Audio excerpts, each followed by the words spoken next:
إن الحمد لله نحمده ونستعينه ونؤمن به ونتوكل عليه ونعوذ بالله من شرور أنفسنا ومن سيئات أعمالنا من يهده الله فلا مضل له ومن يضلل فلا هادي له وأشهد أن لا إله إلا الله وحده لا شريك له وأشهد أن محمدا عبده ورسوله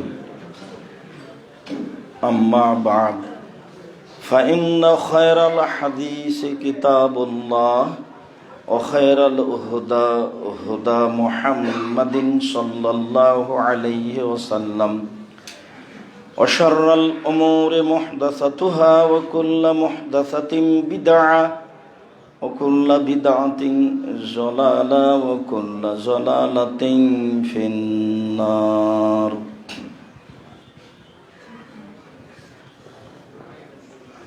أعوذ بالله من الشيطان الرجيم. يا أيها الرسول كلوا من الطيبات واعملوا صالحا. عن أبي هريرة رضي الله تعالى عنه قال قال رسول الله صلى الله عليه وسلم إن الله طيب لا يقبل إلا طيبا. ثم ذكر رجلا يطيل السفر أشعث أغبر ويمد يديه ويقول يا ربي يا رب ومطعمه حرام وملبسه حرام ومشربه حرام وغذي بالحرام كيف يستجاب له رواه مسلم. عن أبي هريرة رضي الله تعالى عنه قال قال رسول الله صلى الله عليه وسلم يأتي على الناس زمان لا يولي الناس ما أخذ منه آمن الحلال آمن الحرام رواه البخاري. সম্মানিত এই মসজিদে উপস্থিত দ্বীনি মুসলিম ভাই, প্রশংসা আল্লাহর জন্য, শান্তি অবতীর্ণ হোক আল্লাহর রাসূলের উপর সাল্লাল্লাহু আলাইহি ওয়াসাল্লাম। আজ জুমার খুতবায় সংক্ষিপ্ত সময়ে বক্তব্যের বিষয় বৈধ রুজি, হালাল রুজি সম্পর্কে এক গুরুত্বপূর্ণ সংক্ষিপ্ত তথ্যবহল বিবরণের চেষ্টা করব ইনশাআল্লাহ। আমি যা সাধারণত বিষয় উল্লেখ করে বলে থাকি বা বলবো, তার অধিকাংশই আপনার বিভিন্ন সময়ে বক্তব্য শোনা ও জানাতে অবগতিতে রয়েছে। তবুও আজকে আপনারা এই মসজিদে বৃহত্তর চট্টগ্রাম অন্তর্গত খাগড়াছড়ি, বান্দরবন, আরও আশেপাশে ফেনী, কুমিল্লা ও বিভিন্ন জায়গা থেকে এই মসজিদে উপস্থিত হয়েছেন মূলত ভালোবাসা ও এসব কথাগুলি মেনে চলা ও সঠিক বলে মনে হয় মর্মে, যার কারণে আমি আল্লাহ তাআলার প্রশংসা করার পর রাসূল সাল্লাল্লাহু আলাইহি সাল্লামের প্রতি দরুদ ও সালামের পর আপনাদের আন্তরিকভাবে শুকরিয়া আদায় করি। জাযাকুমুল্লাহ খায়র। চট্টগ্রামের বিভিন্ন প্রান্ত থেকে, এলাকা থেকে অনেক কষ্ট করে অনেক অনেক অনেক মানুষ আপনারা উপস্থিত হয়েছেন। আল্লাহ আপনাদেরকে জাযায়ে খায়র দান করুন। আমি খাকসার সাধারণ মানুষ, আপনাদের আবেগ দেখলে আপনাদের সাথে আমি জড়িয়ে সাক্ষাৎ করতে চাই, কিন্তু পরিস্থিতি আমার অনুকূলে হয় না। যারা আমাকে অন্তর থেকে ভালোবাসেন তারা মনে করেন যে হেফাজতে রাখতে হবে, দেখে থাকতে হবে, নিরাপদে রাখার চেষ্টা করতে হবে, সেটাও প্রয়োজন।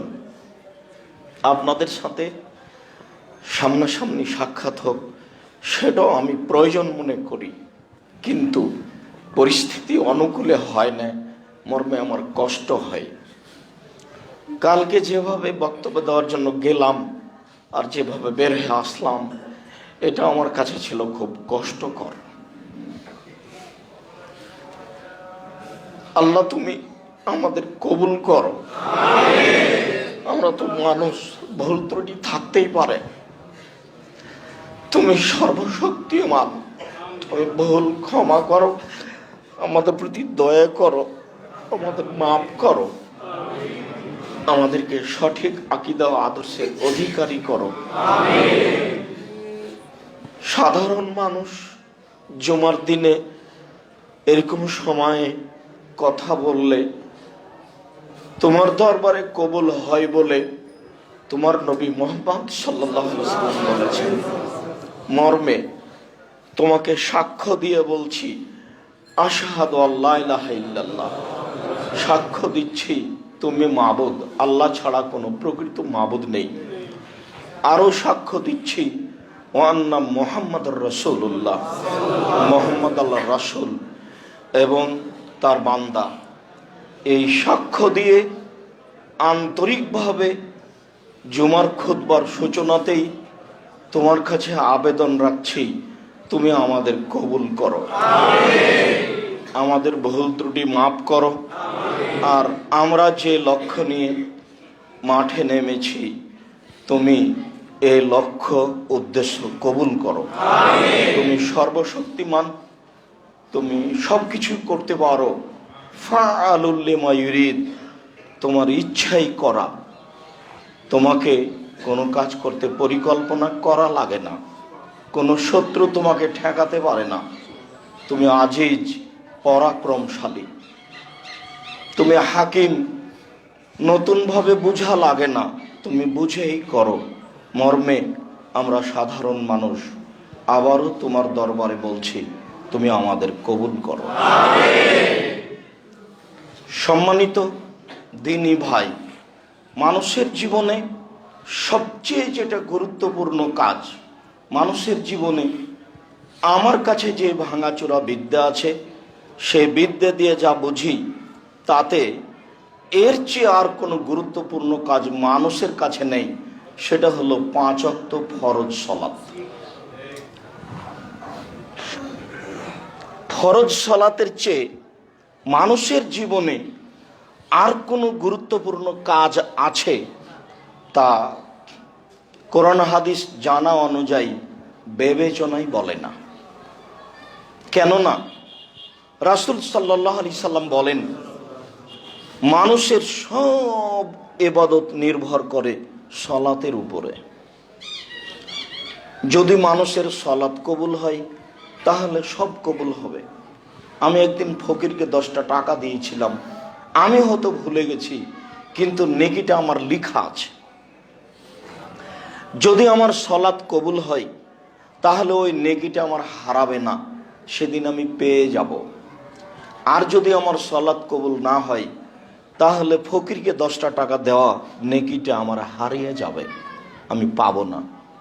কেননা মানুষের সব ইবাদত নির্ভর করে তার সালাতের উপরে। ইবাদতের জগতে সবচেয়ে দামি ইবাদত সিয়াম, রোজা।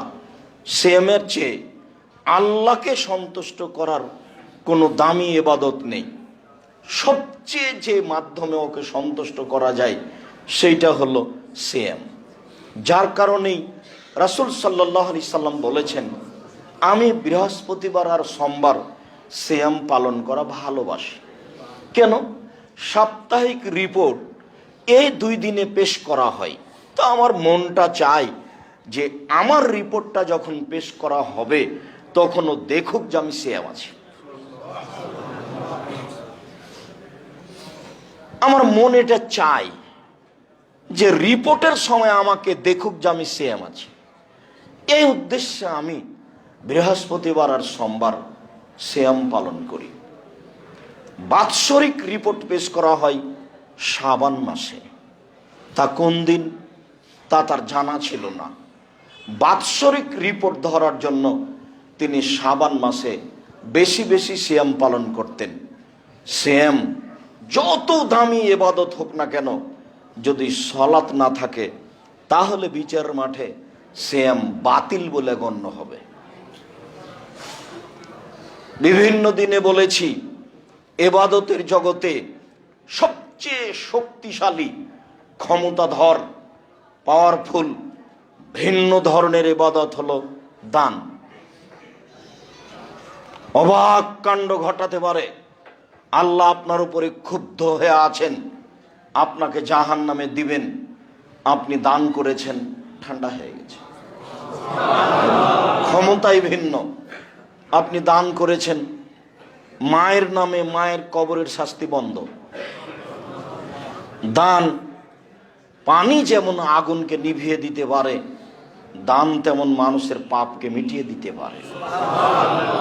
বিচারের মাঠে যতক্ষণ পর্যন্ত আপনার বিচার শেষ না হচ্ছে, যদি আপনি দান করে থাকেন তাহলে দানের ছায়াতলে থাকবেন। হাত্তা ইউজাবানান নাস, যতক্ষণ পর্যন্ত, যতদিন পর্যন্ত আপনার বিচার চলবে ততদিন আপনি আপনার দানের ছায়াতলে থাকবেন। এ কথা মুহাম্মদ সাল্লাল্লাহু আলাইহি সাল্লাম বলেন, আমি বলিনি। ইবাদতের জগতে শক্তিশালী, ক্ষমতাধর ভিন্ন ধরনের ইবাদত দান। এরপরেও যদি সালাত না থাকে তাহলে দান বিচারের মাঠে আপনার কাজে আসবে না, এটাও বাতিল বলে গণ্য হবে। এক ফোঁটা চোখের পানি আল্লাহর কাছে যত প্রিয়, ইবাদতের জগতে কোনো জিনিস তার কাছে তত প্রিয় নয়। রাসূল সাল্লাল্লাহু আলাইহি সাল্লাম বলেন, মান বাকা মিন খাশিয়াতিল্লাহ লা ইয়ালিজার রাজুলুন নারা বাকা মিন খাশিয়াতিল্লাহ হাত্তা ইয়ালিজাল লাবানু ফি দারে। গাভীর বাঁট ওলান থেকে দুধ বের করে ভিতরে ঢোকানো যায় না যেমন, আল্লাহর ভয়ে কাঁদে যে সে জাহান্নামে যাবে না তেমন। গাভীর বাঁট ওলান থেকে দুধ বের করে ভিতরে ঢোকানো যায় না যেমন, আল্লাহর ভয়ে কাঁদে যে সে জাহান্নামে যাবে না তেমন। আল্লাহর কাছে সবচেয়ে প্রিয় কাজ আল্লাহর ভয়ে এক ফোঁটা চোখের পানি। দিনরাত কান্নাকাটি করলাম, চোখের পানি ঝরল, কিন্তু সালাত বিচারের মাঠে কবুল হয়নি, তাহলে এই নেকিও বিচারের মাঠে বাতিল বলে গণ্য হবে। বলছিলাম, মানুষের জীবনে সবচেয়ে গুরুত্বপূর্ণ কাজ সালাত।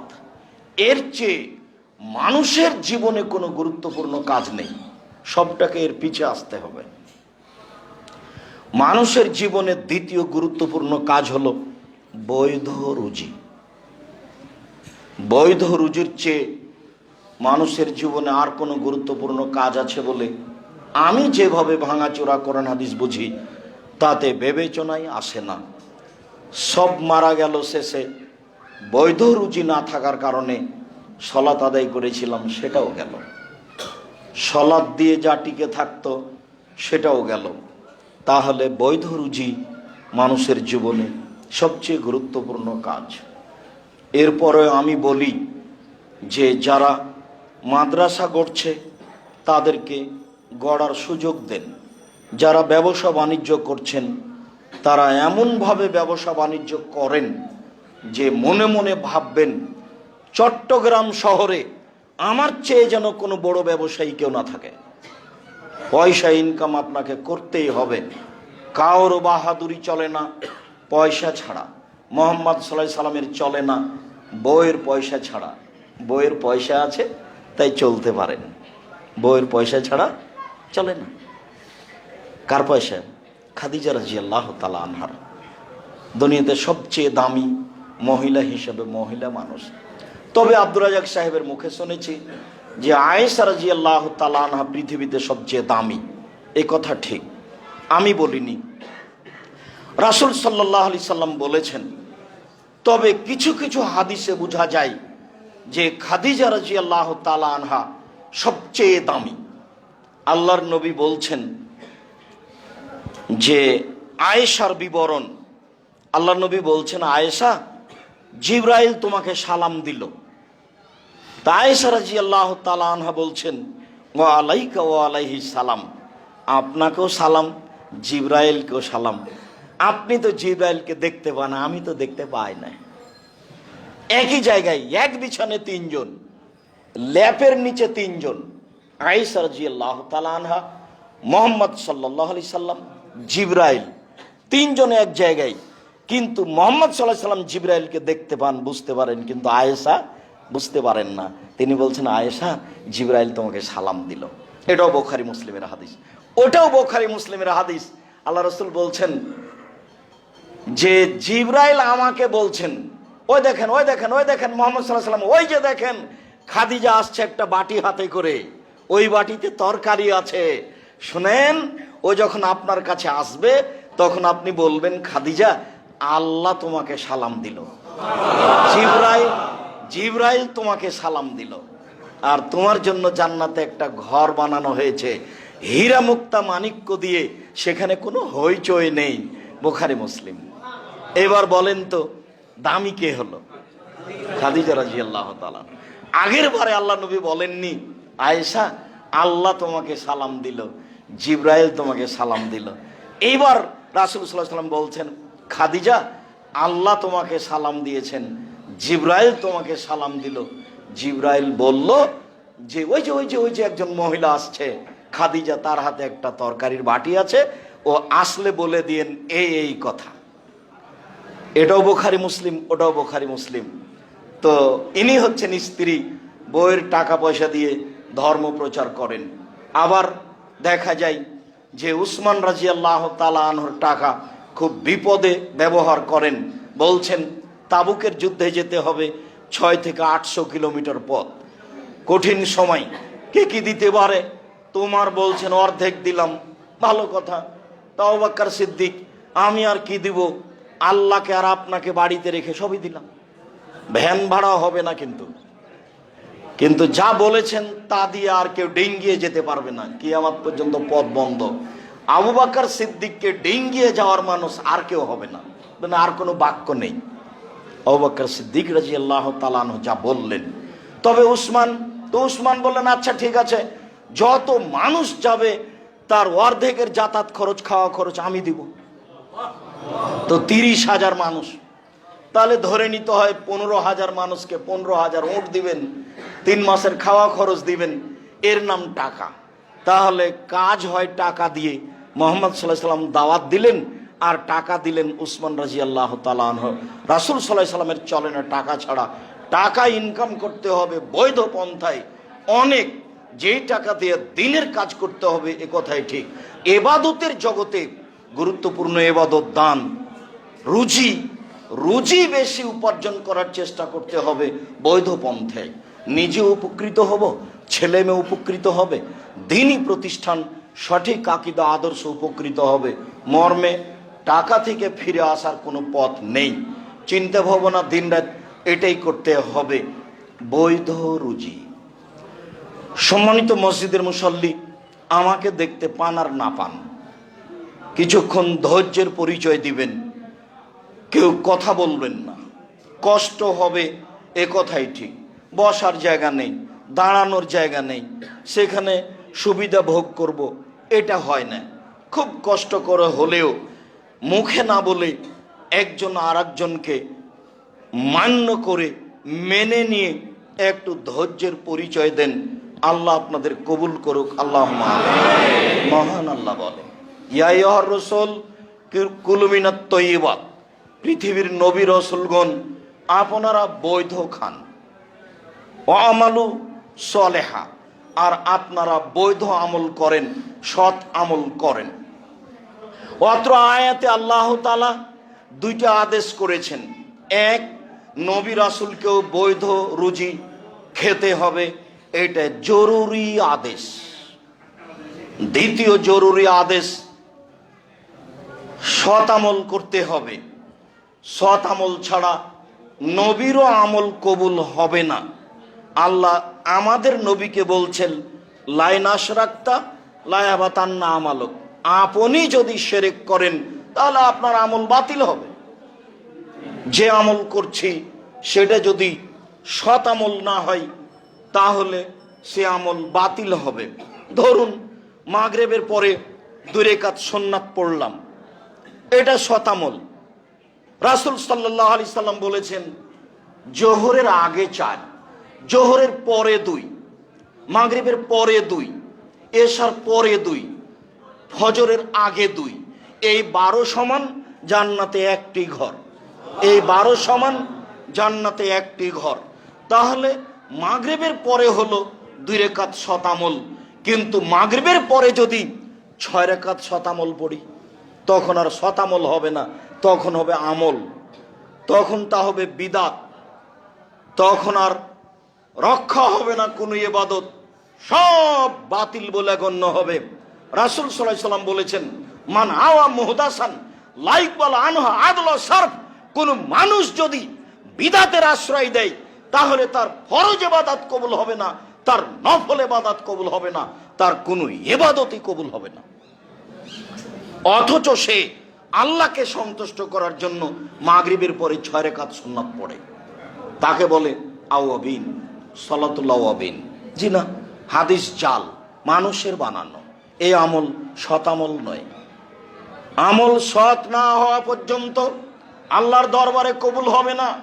ভিক্ষুককে আমি 10 টাকা দিলাম, এটাও আমল। কবরে পীর সাহেবের হাতে আমি 500 টাকা দিলাম, এটাও আমল। দুটাই আমল। সৎ আমল কোনটা? মহান আল্লাহ বলেন, ইয়া আইয়ুহার রাসূল কুলু মিনাত তাইয়্যিবাত, পৃথিবীর নবী রাসূলগণ শোনেন, আপনারা বৈধ খাবেন আর সৎ আমল করবেন, জরুরি আদেশ। কোন নবী যদি সৎ আমল না করেন তাহলে তার আমল বাতিল হবে, যদিও তাদের সরাসরি যোগাযোগ আল্লাহর সাথে মাধ্যম জিবরাইল আলাইহিস সালাম। জিবরাইলের মাধ্যমে তারা সরাসরি কথা বলতে পারেন, জিবরাইলের মাধ্যম দিয়ে।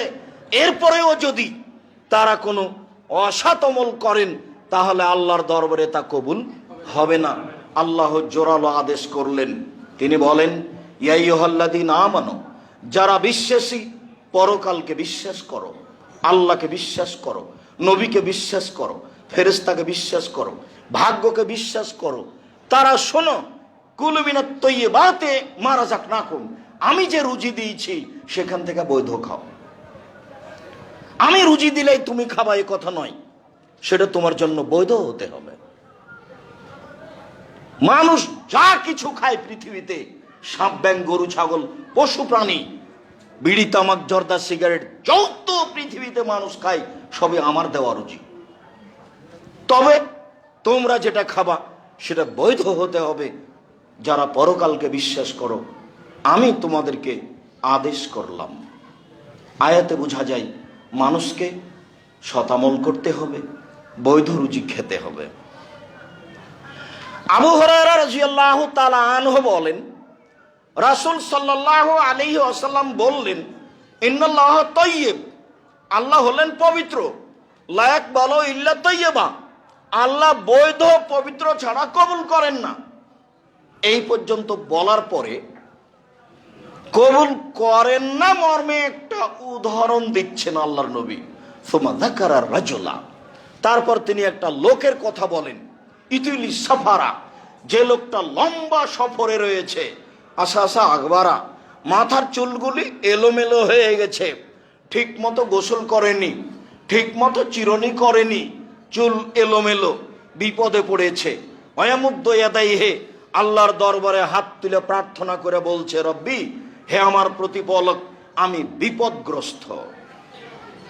রাসূল সাল্লাল্লাহু আলাইহি সাল্লাম বলেন, মাতামুহু হারাম, তার খাদ্য আছে হারাম, মাশরাবুহু হারাম, তার পানি আছে হারাম, মালবাসুহু হারাম, তার পোশাক হারাম, অগজিয়া বিল হারাম, তার জীবিকা নির্বাহ হারাম, আন্না ইস্তাজাবু লাহু, তার দোয়া কি করে কবুল হতে পারে?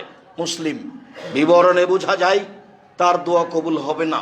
প্রথম কথা, লোকটা মুসাফির, যারা সফরে থাকে তাদের দোয়া আল্লাহর দরবারে কবুল হয়। দ্বিতীয় কথা, লোকটা বিপদগ্রস্ত। বিপদগ্রস্ত লোক যখন আল্লাহকে কোনো কথা বলেন তখন তার কথা আল্লাহ মেনে নেন। তৃতীয়, লোকটা হাত তুলে দোয়া করছে। মানুষ যখন হাত তুলে দোয়া করে তখন খালি হাত ফিরিয়ে দিতে আল্লাহ লজ্জা পান। লোকটা আমার কাছে হাত তুলে কথা বলে, আমি কেমনে ফিরিয়ে দিই? যাও, আমি তোমার হাত ফিরিয়ে দিলাম না, তুমি যা চাচ্ছ সেটাই দিয়ে দিলাম।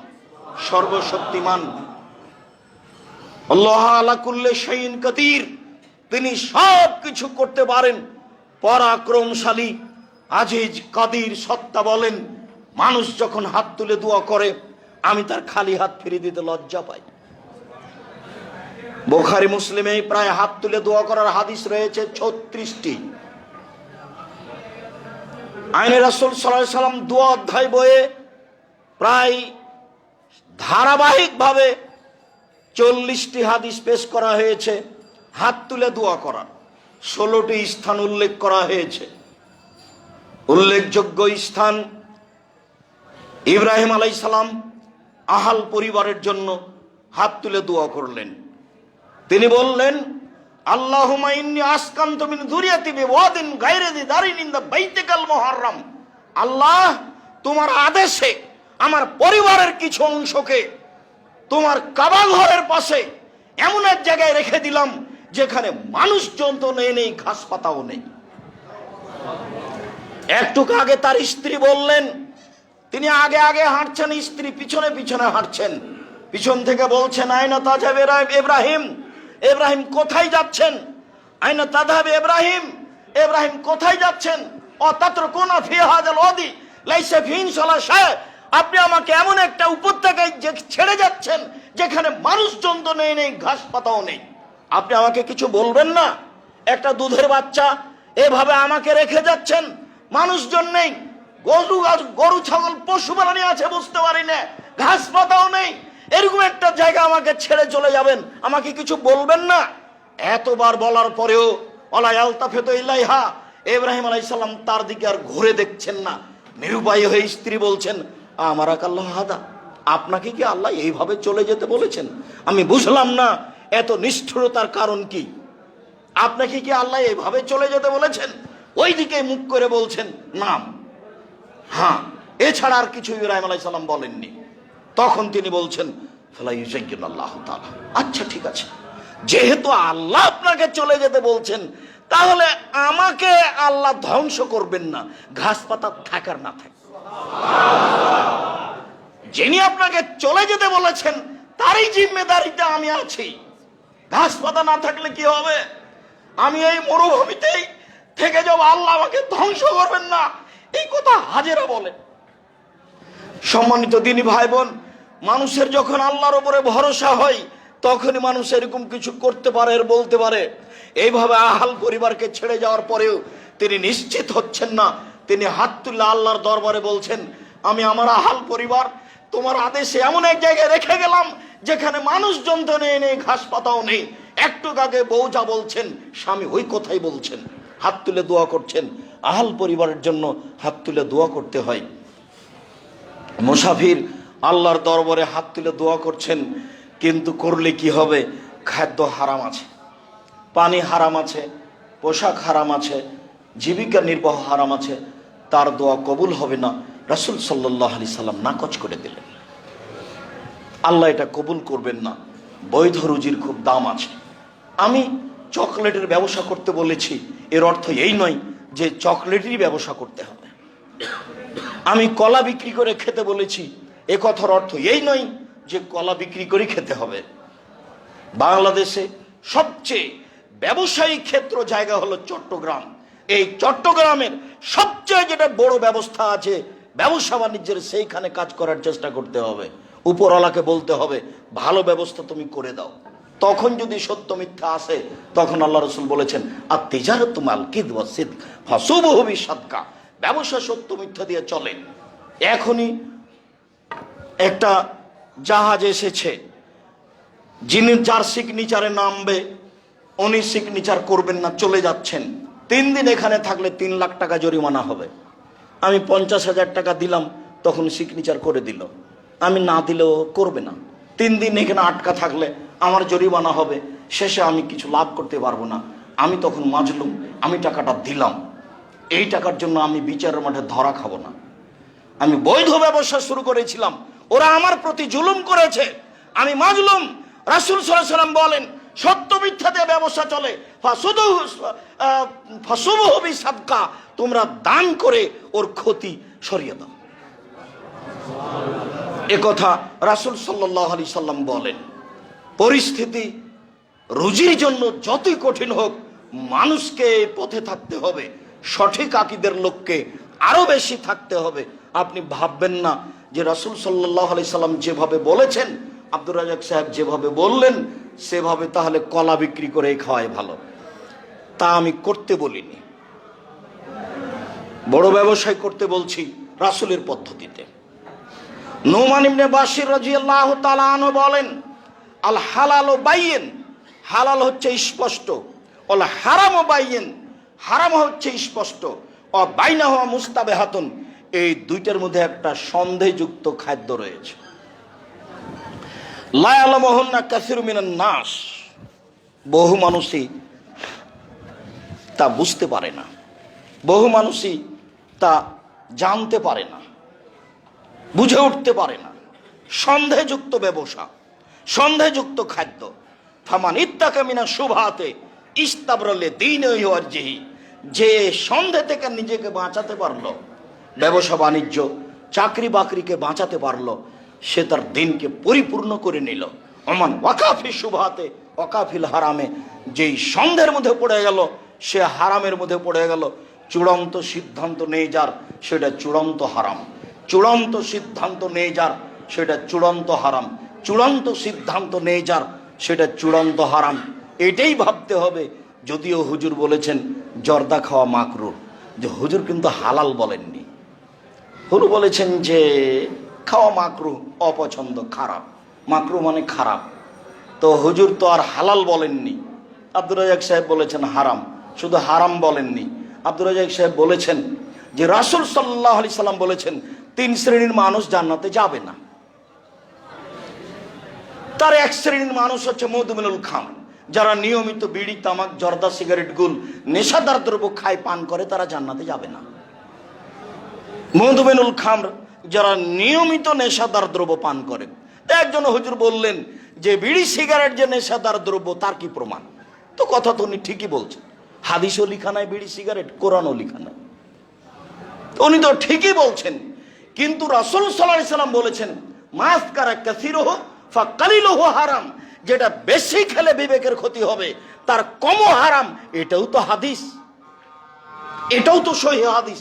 তাহলে এইটার মাপে তুলে দেন, দিয়ে মাওলানা সাহেবকে 250 কেজি জর্দা খাওয়ান। 250 কেজি জর্দা খাওয়ার পরে যদি বিবেকের ক্ষতি না হয়, তাহলে সত্যই জর্দা হালাল জিনিস। জর্দার কথা তো আর কোরআন হাদিসে লেখা নেই, কিন্তু এমন বাক্য আল্লাহ রাসূল বলেছেন যেটা সারা পৃথিবীতে সব জায়গাতেই চলবে, সে যে ভাষারই হোক না কেন, এই বাক্য সব জায়গায় চলবে। তিনি বললেন মাসকারা কাসীরুহু ফাকালিলুহু হারাম, যে জিনিস বেশি খেলে বিবেকের ক্ষতি হবে তার একটা কণাও হারাম। ওই হাদিসের ভিত্তিতে এ হাদিসের অনুবাদ করা আছে যে বিড়ি, তামাক, জর্দা, সিগারেট, গুল, নেশাদার দ্রব্যকে যদি পান করে তাহলে সে জান্নাতে যাবে না।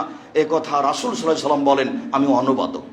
2, রাজারাত মিনান নিসায়ে, পুরুষের বেশধারী নারী, যারা পুরুষের জুতা স্যান্ডেল পরে, যারা পুরুষের শার্ট প্যান্ট পরে, যারা পুরুষের পোশাক পরে, যারা পুরুষের মতো হয়ে চলার চেষ্টা করে, তারা জান্নাতে যাবে না।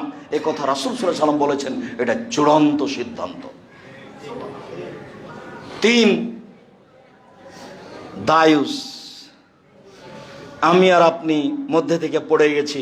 খুব চেষ্টা করেছিলাম তাহাজ্জুদও পড়ি, তাসবিহ তাহলিলও করি, হজও কয়েকবার করেছি, উমরা তো যাই, কিন্তু মেয়েটা ঢাকা বিশ্ববিদ্যালয়ে পড়ে আর একজনের সাথে ঘুরে। যার বাড়িতে পরিবারে বেহায়াই আছে সে হলো দায়ুস। দায়ুসের তর্জমা রাসূল সাল্লাল্লাহু আলাইহি ওয়াসাল্লাম বলেন আল্লাযী ইউকিরু ফি আহলি আল খাবাসা, যে তার বাড়িতে বেহায়াইর সুযোগ দিয়েছে সে হলো দায়ুস। এই তিন শ্রেণীর মানুষ জান্নাতে যাবে না মর্মে সন্দেহ থেকে বেঁচে থাকার জন্য অনুরোধ জানাচ্ছি। বিড়ি, তামাক, জর্দা, সিগারেট সন্দেহযুক্ত হলেও চূড়ান্ত হারাম। আর যদি স্পষ্ট হালাল হয়, হারাম হয়, তাহলে তো কোনো কথাই নেই। আমি আব্দুর রাজ্জাক বিন ইউসুফ ওই হাদিসের ভিত্তিতে একে চূড়ান্ত হারাম বলেই ফতোয়া দিয়ে আসছি। আল্লাহ তুমি সঠিক বুঝে আমল করার তৌফিক দান করো। আল্লাহুম্মা সাল্লি আলাইহি আল্লাহুম্মা বারিক আলাইহি।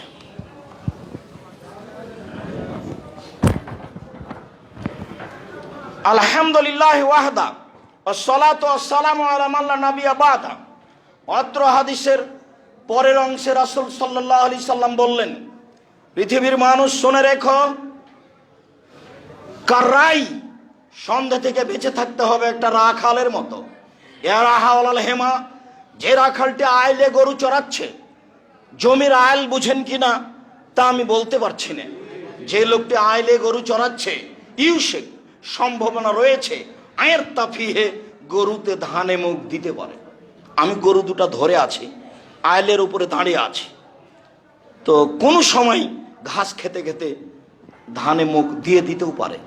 যেহেতু সন্দেহ আছে কাজে আমি আইলে গরু চড়াবো না।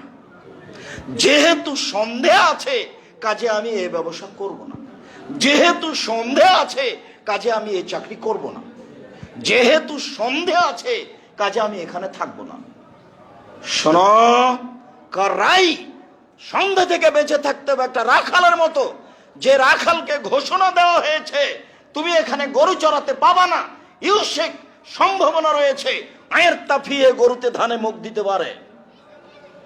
মনে রেখো পৃথিবীর মানুষ, আলা সাবধান, মনে রেখো পৃথিবীর মানুষ, লিকুল্লি মালিকিন হেমা ও হেমাল্লাহ হেমাহারে মোহ। প্রত্যেকটা বাদশার একটা সীমারেখা আছে। বাংলাদেশ শেষ হলে ভারত শুরু হয়, ভারত শেষ হলে বাংলাদেশ শুরু হয়। এর নামই বাদশার সীমারেখা। আর আল্লাহর সীমারেখা হলো হালাল আর হারাম। হালাল শেষ হলে হারাম শুরু হয়, হারাম শুরু হলে হালাল শেষ হয়। এই কথা রাসূল সাল্লাল্লাহু আলাইহি ওয়াসাল্লাম বলেন, আমি অনুবাদক। এরপরে তিনি বলেন, আলা পৃথিবীর মানুষ সাবধান, মনে রেখো, ওয়াইন্না ফিল জাসাদে মুজগা, মানুষের শরীরে একটা টুকরা রয়েছে, অংশ রয়েছে। এজা সালাহাত সালাহাল জাসাদু কুল্লুহু, যদি ওই টুকরা ভালো থাকে গোটা মানুষটাই ভালো। ওয়া ফাসাদাত ফাসাদাল জাসাদু কুল্লুহু, ওই টুকরা যদি খারাপ হয়ে যায় সম্পূর্ণ মানুষটাই খারাপ। আলা ওয়াহিয়াল কলব, মনে রেখো সেটাই হলো অন্তর। যার অন্তর ভালো তার সব ভালো, যার ভিতর ভালো তার সব ভালো। যার অন্তর খারাপ তার সব খারাপ, যার ভিতর খারাপ তার সব খারাপ। হাদিস বুখারী মুসলিম। কি যে বিবেচনা করলাম আমরা, আর কি যে বুঝলাম এত বড় লম্বা হাদিসের। মুহাম্মদ সাল্লাল্লাহু আলাইহি ওয়াসাল্লাম বলেছেন হাদিস বুখারী মুসলিম মানে, আম গাছে জাম ধরতে পারে ধরে না, অমাবস্যা রাতে চাঁদ উঠতে পারে উঠে না, সুঁয়ের ছিদ্র দিয়ে লাঙ্গলের ফাল ঢুকতে পারে ঢুকে না, সুঁয়ের ছিদ্র দিয়ে লাঙ্গলের ফাল ঢুকে যেতে পারে, আম গাছে জাম ধরে যেতে পারে, অমাবস্যার রাতে চাঁদ উঠে যেতে পারে, এই অবাস্তব ঘটনা ঘটে যেতে পারে, এটা সম্ভব হয়ে যেতে পারে। এর পরেও আমি যা বললাম এতে সন্দেহ আছে বলে কিয়ামত পর্যন্ত যদি মানুষ চেষ্টা করে তো সরিষা ঢোকাতে পারবে না। এর নাম বুখারী মুসলিম। আমি কোনোদিনই আমার নিজের বক্তব্য নিয়ে এই কথা বলিনি। যারা বিরোধিতা করে কথা বলে থাকে তারা আমার কথা বুঝতে পারেনি। আমি যখন বলেছি বুখারী মুসলিম তখন বলেছি এই কথা। আর যখন বুখারী মুসলিম বলিনি তখন আমি বলেছি আমিও মানুষ, যদি কোনো জায়গায় ভুল থাকে তদন্ত করে যদি দেখা যায় ভুল হয়েছে তাহলে আমিও ছেড়ে দিতে বাধ্য থাকব। তবে সহজে বিরোধিতা করার চেষ্টা করিয়েন না। কিছুই দেখলেন না আর আপনি লেগে গেলেন। আমি 20 বছর থেকে ফতোয়ায় লিখি। আমি 30 বছর থেকে দেখে কথা বলার চেষ্টা করি। 90 সাল থেকে আমি মাঠে আছি। দীর্ঘ 90 সাল থেকে না আজ পর্যন্ত আমি জাতির সামনে একটা অপ্রয়োজনীয় বাক্য বলার চেষ্টা করিনি। আমি কোনোদিন কারো বদনাম করিনি, এ আলেমের কথা চলবে, এ আলেম সে, আমি কোনোদিন মাযহাবের কথা বলিনি। আমার এই 30 বছরের বক্তব্যে কোনো মাযহাবের কথা নেই, আমি কাউকে ঘৃণা করে কোনোদিন কথা বলিনি। তবে আমাকে যখন জিজ্ঞাসা করা হয়েছে মাযহাব মানা যাবে কিনা, তখন আমি বলেছি আপনি যে মাযহাব মানেন ভালো কথা মানেন, কিন্তু বিচারের মাঠে যদি আল্লাহ ইমাম আবু হানিফা রাহিমাহুল্লাহকে বলেন যে আপনি কি কাউকে বলেছিলেন যে আমাকে মেনে চলেন, তখন যদি ইমাম আবু হানিফা রাহিমাহুল্লাহ বলেন না না না না আমি কাউকে মানতে বলিনি, তখন আপনার কি হবে? আমি জিজ্ঞাসার উত্তরে এক কথা বলেছি। আমি বলেছি রাসূল সাল্লাল্লাহু আলাইহি ওয়াসাল্লাম বললেন বাল্লিগু আন্নী ওয়ালা আয়া, পৃথিবীর মানুষ তোমাদের একটা কথা জানা থাকলে অন্যকে বলো, জরুরি আদেশ। বাম হাতে একটা লোক চা পান করছে, দেখলে আপনাকে বাধা দিতে হবে, এটা জরুরি আদেশ। ওয়াহাদ্দিসুন বানি ইসরাইল ওয়ালা হারাজ, বানি ইসরাইলের কাহিনী বলো, কোনো দোষ নেই, ভালো কথা। আল্লাহর নবী আমাদেরকে দাওয়াত দিতে বললেন, 3 নম্বর বাক্যে বলছেন ওমান কাযাবা আলাইয়া মুতাআম্মিদান ফালিয়াতাবাওয়া মাকাদাহু মিনান নার, কেউ যদি কোনো কথা আমার নামে বলে তাহলে তার থাকার জায়গায় জাহান্নাম। উনি নিজেই বললেন যে আমার একটা কথা জানা থাকলে অন্যকে বলো, উনি নিজেই বললেন বানি ইসরাইলের কাহিনী বলো। উনি আবার বলছেন যে কেউ যদি কোনো কথা আমার নামে বলে, সেই কথা যদি আমার না হয় তাহলে তার থাকার জায়গায় জাহান্নাম। তখন আমি বলেছি আল্লাহুম্মা সাল্লি আলা সাইয়্যিদিনা মাওলানা নাবিয়ানা মুহাম্মদ। আমি বলতে নিষেধ করিনি, আমি বলেছি এই দুরূদ যদি নবীর না হয় তাহলে আপনার কি হবে? তো আপনি মানুষকে বলার আগে এটা চূড়ান্ত করেন যে এটা নবীর, তারপরে আপনি বলেন আবু হুরায়রা রাদিয়াল্লাহু তাআলা আনহু বলেন নবী করিম সাল্লাল্লাহু আলাইহি সাল্লাম বলেছেন আল্লাহুম্মা সাল্লি আলা সাইয়্যিদিনা মাওলানা নাবিয়ানা মুহাম্মদ। আবু দাউদ, হাদিসে তো হাদিস সহিহ বললেই তো হলো। আর যদি না হয় তাহলে আপনার কি হবে, এইটা আমার কথা। আপনি বলেন, দিন রাত মানুষ করুক বলুক, বিচার তো একদিন হবেই, বিচার তো হবে একদিন। সেদিন বড় জুব্বা দিয়ে কোনো কাজ করতে পারবে না সে। টুপি যত দামি হোক, জুব্বা যত দামি হোক, পাগড়ি যত দামি হোক না কেন, সেদিন টিকে থাকার মতো কোনো মানুষের ক্ষমতা থাকবে না। কোনো ব্যক্তিকে দেখে বিচার হবে না। ফেরাউনের হাত পিছন দিকে বাঁধা থাকবে, কেউ খুলতে পারবে না। রানী এলিজাবেথের হাত পিছন দিকে বাঁধা থাকবে, ইন্দিরা গান্ধীর হাত পিছন দিকে বাঁধা থাকবে, কারো বাবার ক্ষমতা নেই হাত খুলে দিতে পারে। তার নাম বিচারের মাঠ। আলিয়াউমা লা তামলিকু নাফসুন লিনাফসিন শাইআ ওয়াল আমরু ইয়াওমাইযিন লিল্লাহ।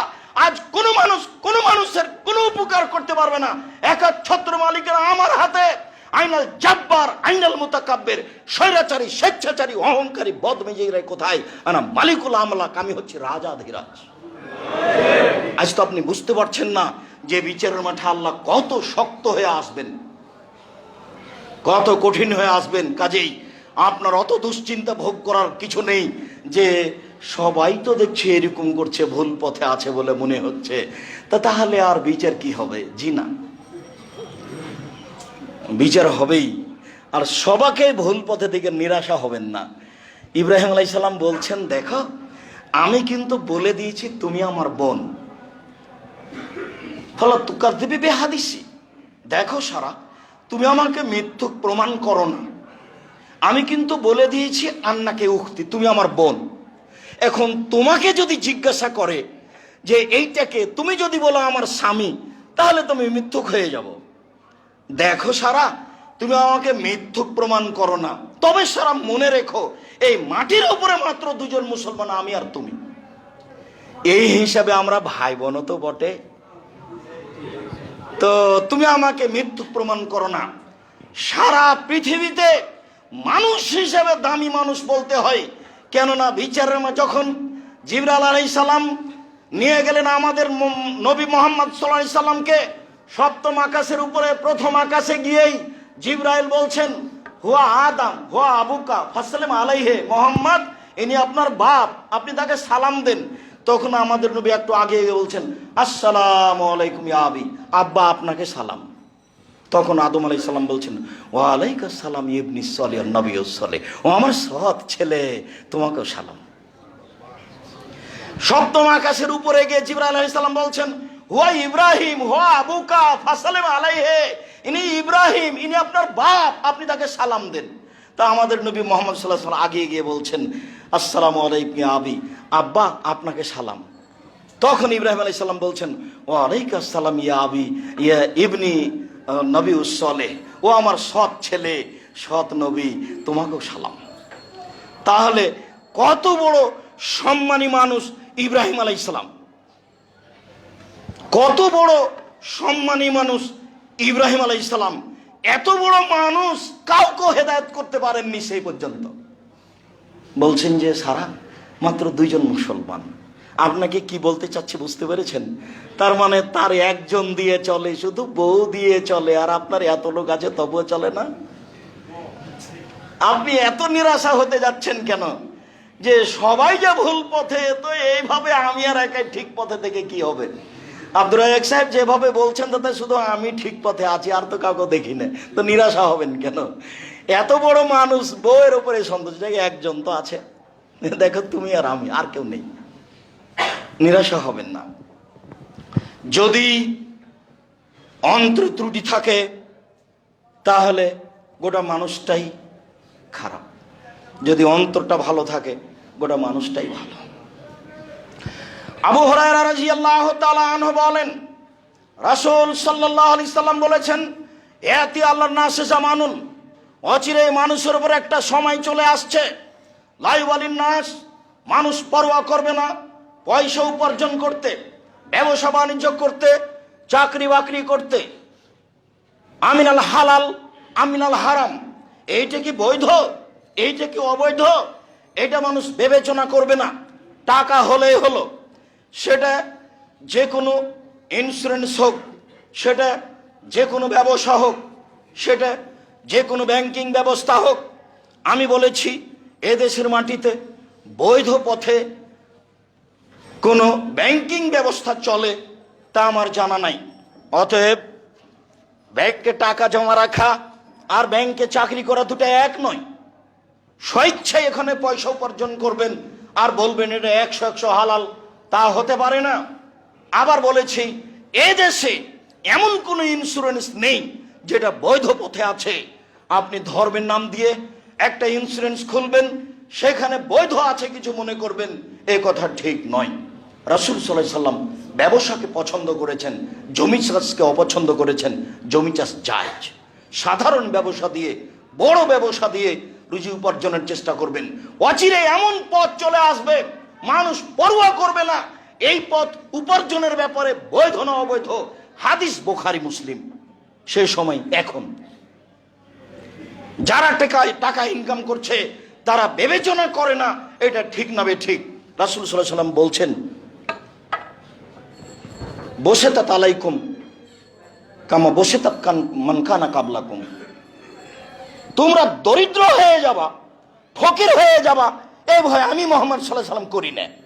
ফকির হয়ে যাবা তাতে কি, জান্নাত তো আছেই। দরিদ্র হয়ে যাবা তাতে কি, আমি এই ভয় করি না।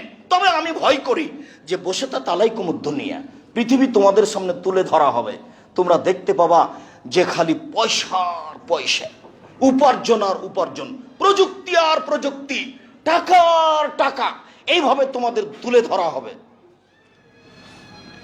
তখন তোমরা এই পয়সা উপার্জনের মাঠে নেমে যাবা, প্রতিযোগিতায় নেমে যাবা, কে কত টাকা ইনকাম করতে পারে। বসেতাত আলাইকুম দুনিয়া, প্রযুক্তি তোমাদের সামনে তুলে ধরা হবে, তখন তোমরা দেখতে পাবা টাকা আর টাকা, পয়সা আর পয়সা, প্রযুক্তি আর প্রযুক্তি, ব্যবসা আর ব্যবসা, কত টাকার পথ। তখন তোমরা সেখানে চলে যাবা। তুহলিকুকুম কামা আহলাকাতহুম, এই পয়সা এই দুনিয়া তোমাদেরকে ধ্বংস করে দিবে যেমন ভাবে পূর্বের মানুষকে ধ্বংস করেছিল। হাদিস তো বুখারী মুসলিম। এই বাক্যের বিবেচনা আপনি কি করবেন, করেন এখন? আমি তো অনুবাদক, তো বুঝলাম তো যে প্রযুক্তি তুলে ধরা হবে। কত প্রযুক্তি নেবেন আপনি? এই 15 বছরে যদি এত প্রযুক্তি হয় তাহলে আরো 20 বছর পরে কত হবে? অত হিসাব করতে পারবে না মানুষে। টাকা পয়সার কত পথ বের হবে, এইভাবে জেনা ব্যভিচার বেড়ে যাবে। 20 বছর আগে তো মানুষ বুঝতে পারেনি। রাসূল সাল্লাল্লাহু আলাইহি সাল্লাম বলেছেন যে একটা ডালিম খাবে একটা গ্রাম, আর একটা গাভীর দুধ খাবে একটা বংশ, একটা গাভীর দুধ খাবে একটা বংশ, একটা ডালিম খাবে একটা বংশ, আর একটা গাভীর দুধ খাবে একটা গ্রাম। তো আমরা তো দেখলাম যে একটা গাভীর দুধ হয় 1/2 কেজি, খুব বেশি হলে 3 কেজি, এটা দেখছিলাম। কিন্তু 15-20 বছরের ব্যবধানে দেখছি যে একটা গাভীর দুধ হচ্ছে 40 কেজি। তাহলে 15 বছর পরেই যদি একটা গাভীর দুধ 40 কেজি হয়, তাহলে এখন থেকে 50 বছর পরে একটা গাভীর দুধ কত হবে হিসাব করেন এবার।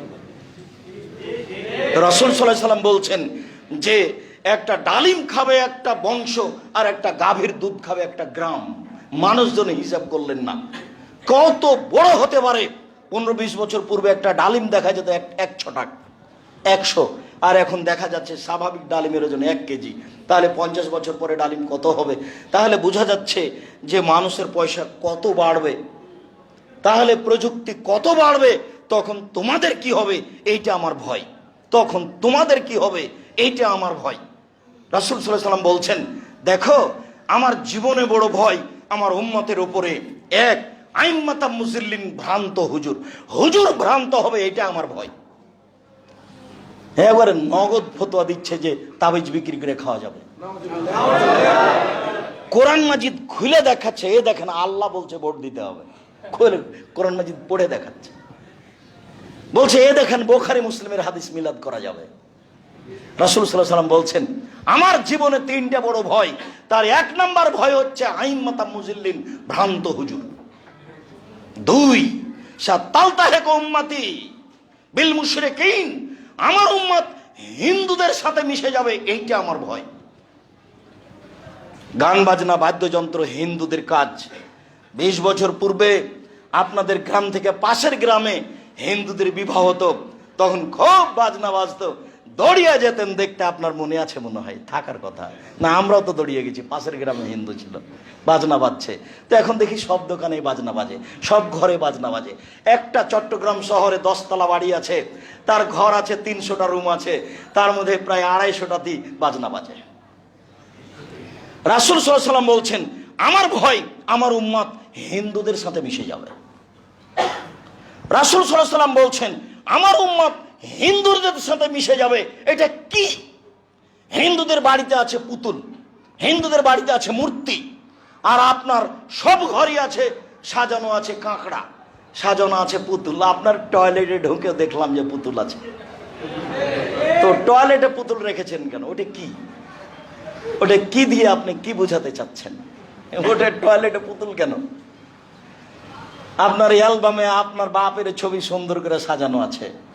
আপনাকে আমি বলেছি মনে আছে, সবচেয়ে নিকৃষ্ট ছেলে ওই যে বাপের ছবিকে সুন্দর করে বেঁধে সাজিয়ে রেখেছে। সবচেয়ে ভালো ভদ্র শিক্ষিত ছেলে ওই যে বাপকে কবর দিয়ে এসে বাড়িতে যে পাসপোর্ট সাইজের ছবিটা ছিল হজ করা, সেটাকেও ছিঁড়ে ফেলে দিয়ে আল্লাহর দরবারে হাত তুলে বলছে, আল্লাহ আমার বাপ তো মানুষ ছিলেন, কোনো যদি ভুল ত্রুটি থাকে তুমি মাফ করো। আমি তোর উত্তরসূরি হিসাবে তার বাড়ি জমি জায়গা অর্থ সম্পদ ভোগ করছি, আমি তোমার দরবারে বলছি হাত তুলে তুমি আমার বাপকে মাফ করো। এ হলো সবচেয়ে ভালো ছেলে। কিন্তু বাপের ছবিটা সাজিয়ে রাখলো, সেই কি সবচেয়ে ভালো ছেলে? আমার জীবনে বড় ভয় আমার উম্মত হিন্দুদের সাথে মিশে যাবে। 3 ও 7 আবদ কাবাইল মুম্মাতিল আওসান, আমার উম্মত মূর্তি পূজা করবে, এটা আমার ভয়। অবাক কথা, আমরা মূর্তি পূজা করব মানে মূর্তি ভাঙার জন্য জন্ম নিয়েছি, মূর্তি পূজা করবে আবার কি কথা? মুহাম্মদ সাল্লাল্লাহু আলাইহি সাল্লাম বলেন আমার উম্মত মূর্তি পূজা করবে, এটা আমার ভয়। আমার বাড়িতে আমার ঘরে আমি মূর্তিকে সম্মান করি, পূজা করি, এ আবার কোন কথা? আমার গোস্তের সাথে মিশে আছে মূর্তি ভাঙা নীতি, আমার রক্তের সাথে মিশে আছে মূর্তি ভাঙা নীতি, আমার নীতির সাথে মিটে আছে মূর্তি ভাঙা নীতি। সেদিন মুহাম্মদ সাল্লাল্লাহু আলাইহি সাল্লাম কাবাঘরে ঢোকার সময় বললেন, জাল হক, এসেছে সত্য, অজাহাকাল বাতিল, চলে গেছে মিথ্যে, ইন্নাল বাতিলা কানু জাহাকা, নিশ্চয়ই মিথ্যে, চিরদিন মিথ্যে। এই বলে তার হাতে লাঠি ছিল। কাবাঘরে 360টি মূর্তি ছিল, মূর্তিগুলো ছিল তার বাপের, মূর্তিগুলো তার বাপের মানে মূর্তিগুলো ছিল ইসমাইল এবং ইব্রাহিমের। তো বাপই তো, একটু আগে তো বললেন, জিবরাইল বলছেন এটা আপনার বাপ, আপনি তাকে সালাম দেন। তাহলে ইব্রাহিম আলাইহিস সালাম আমাদের নবীর আব্বা, আমাদের নবীর বাপ। জিবরাইল বলছেন এবং মুহাম্মদ সাল্লাল্লাহু আলাইহি ওয়াসাল্লাম নিজে বলছেন যে আব্বা আপনাকে সালাম। বুঝতে পারেননি কথা? তো কাবা ঘরে মূর্তিগুলো কার ছিল? ইব্রাহিম আলাইহিস সালাম এবং ইসমাইল আলাইহিস সালামের ছিল। আমার উম্মাত মূর্তি পূজা করবে, তাকে সম্মান করবে, এটা আমার ভয়। সম্মানিত তিনি ভাই বোন, জুমার খুতবার শেষের দিকে চলে আসলাম। কথা হয়তোবা লম্বা হয়ে গেছে, আজ করতে পারিনি। আজকের আলোচনা শেষ হাদিস। রাসূল সাল্লাল্লাহু আলাইহি সাল্লাম বলেন, লা ইয়াদখুলুল জান্নাতা লা ইয়াদখুলুল জাসাদুল জান্নাতা গুযিয়া বিল হারাম। ওই শরীর জান্নাতে যাবে না যে শরীর হারাম উপায়ে বড় হয়। জাবের রাদিয়াল্লাহু তাআলা আনহু বলেন, কুল্লু লাহমিন নাবাতা মিনাস সুহতি কানাতিন নার আওলা বিহি। যে শরীর হারাম উপায়ে বাড়ে সেই শরীর জান্নাতে যাবে না। 350 টাকা দিয়ে আইসক্রিম কিনে মেয়েকে খাওয়ানোর চেষ্টা করবেন না অবৈধ পয়সা দিয়ে। 1000 টাকা দামের আইসক্রিম কিনে মেয়েকে খাওয়ান যখন পয়সা বৈধ। বাজারের সবচেয়ে বড় দামি মাছ আপনি কিনেন যখন পয়সা বৈধ। পয়সা বৈধ আছে, বাজারের সবচেয়ে বড় মাছটা কিনলেন না, তখন আপনি কৃপণ। আপনি গরিব মানুষ, ভ্যান চালক, কখনো রুই মাছ কিনতে যায়েন না, পুঁটির মাছ কিনবেন, নইলে আপনি হবেন অহংকারী, তখন আবার জান্নাত হবে না। ওটাই যেমন এটাও তেমন। মুহাম্মদ সাল্লাল্লাহু আলাইহি সাল্লামের কথা নীতির উপরে আছে। মানুষ যে নীতিতে সফলতা অর্জন করবে সেই নীতি মুহাম্মদ সাল্লাল্লাহু আলাইহি সাল্লামের নীতি। অতএব ওই শরীরদের জন্য জাহান্নাম যথেষ্ট যে শরীর হারাম উপায়ে বড় হয়। সম্মানিত দিনী ভাই, আজকের আলোচনার শেষ কথা, জরুরি কথা। এই মসজিদটির অধীনে একটি মাদ্রাসা আছে, মাদ্রাসা আবু বকর রাদিয়াল্লাহু তাআলা আনহু। মাদ্রাসাটিকে স্মরণে রাখবেন, দোয়া করবেন, সেখানে সাহায্য সহযোগিতা করবেন। দ্বিতীয় জরুরি কথা, আপনাদের প্রাণের প্রতিষ্ঠান, আপনাদের অন্তরের প্রতিষ্ঠান, আপনাদের ভালোবাসার প্রতিষ্ঠান জামিয়া সালাফিয়া। আপাতত জামিয়া সালাফিয়া ডাঙ্গিপাড়া পবা রাজশাহী, জামিয়া সালাফিয়া রূপগঞ্জ নারায়ণগঞ্জ ঢাকা, এই দুইটি প্রতিষ্ঠান চলমান রয়েছে। এই দুইটি প্রতিষ্ঠানে প্রায় 3 থেকে 3,500 ছেলে মেয়ে পড়াশোনা করে। শিক্ষক শিক্ষিকা অন্যান্য স্থান মিলে প্রায় 18 লক্ষ টাকা বেতন লাগে। প্রতিষ্ঠানটি বরিশালে অচিরেই হবে বলে আশা করছি ইনশাল্লাহ। কাজ প্রায় শেষের দিকে। প্রতিষ্ঠানটি দিনাজপুরে হবে বলে আশা করছি, কাজ প্রায় শেষের দিকে। ভাবছিলাম সেদিন কবে আসবে যেদিন চট্টগ্রামেও জামিয়া সালাফিয়া তৈরি হবে। সে আশা আজকে এসেছি, আলোচনা চলছে। জানি না আপনাদের সিদ্ধান্ত কখন নেমে আসবে জামিয়া সালাফিয়ার উপরে। আমার পক্ষ থেকে, আমি খাকসার সাধারণ মানুষ, জাতির তেমন কোনো উপকার করতে পারি না, তবে জাতিকে বলে যাচ্ছি, আল্লাহ জামিয়া সালাফিয়াকে তুমি কবুল করো। আমার মনে বড় সাধ, এদেশের মাটিতে আমি উন্নত মানের প্রতিষ্ঠান গড়তে চাই যার নাম জামিয়া সালাফিয়া, যেখানে ছেলে মেয়েরা উন্নত মানের বাংলা, ইংরেজি, আরবি শিক্ষা অর্জন করে জাতির অন্যায়ের বিরুদ্ধে লড়বে মুখে কলমে মিডিয়ায়। এই স্বাদ নিয়ে চলছি। আল্লাহ তুমি সর্বশক্তিমান, যদি আমাদের কোনো ভুল ত্রুটি থাকে তাহলে তুমি সেটা মাফ করো এবং আমাদের সংশোধন করে জামিয়া সালাফিকে তুমি কবুল করো এবং ওই পথে ওর সুবিধার জন্য তুমি আমাদেরকে নিয়ে যাও। জামিয়া সালাফিয়ার জন্য আন্তরিকভাবে পৃথিবীর সকল দিনী ভাই বোনকে, আপনাদেরকে, চট্টগ্রামের মহিলা পুরুষ দিনী ভাই বোনকে জামিয়া সালাফিয়ার জন্য দোয়া করতে বলছি।